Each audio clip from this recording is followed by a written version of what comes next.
never been a fronter, more or less a gunner. Arsenal out of this world, I can empathize with a god of thunder. Hit the nail right on the head, I'm just swinging my warhammer. What's up, everybody? It's your boy SB, here again to present another episode of my vlog series, The Real Black Gold, which is covering basically my inspiration, process, and outcome for each song on my new album, Land of Black Gold, which is out now on all streaming platforms. Make sure you go get that. So today we'll be talking about the next track on the album, Wytesplain. And Wytesplain is another favorite of mine. It's sort of like my how do I say it's sort of like my guilty pleasure track, if you will.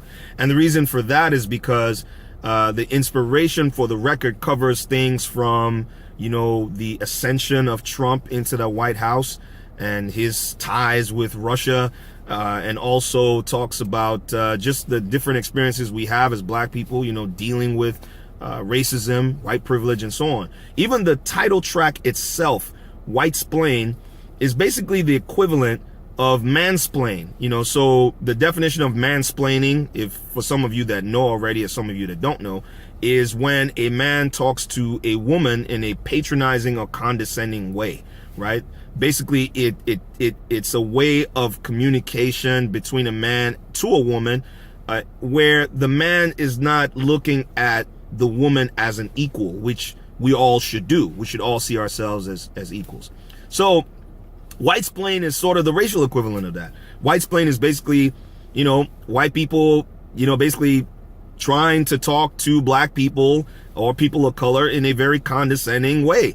Or my favorite definition of it, my personal definition of it, is when white people try to tell black people about blackness, try to explain their blackness and our existence to us, which I think is hilarious. Exactly. So that's what Wytesplain is about as far as the inspiration for the record. That's what came about.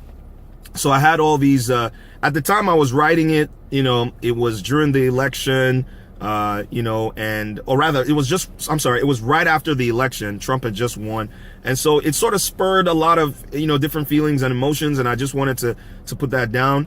At first, it was supposed to be a freestyle in terms of my process. It was supposed to be like a freestyle. So I sort of approached the song structure and everything like a freestyle. But then, you know, in talking with some friends of mine, they were like, nah, man, this is too good to be labeled a freestyle. So just call it a song. And so it ended up being the song Wytesplain. As far as outcome, when I first heard the beat, you know, it was like, you know, Abjo created the beat. Abjo produced it. Shout out to him. And when I heard the beat, I was just like, man, I can't believe, like, this beat just sounds so dope. Like, and it was so different from what I'm typically and normally used to in terms of recording. You know, my sound tends to be a lot more soulful, you know, a lot more, you know, organic sounding, but this was so left field, and I thought it would be a good challenge, in terms of my process and the outcome of it. So I really love how it came about. I messed around with flows, different patterns and different approaches.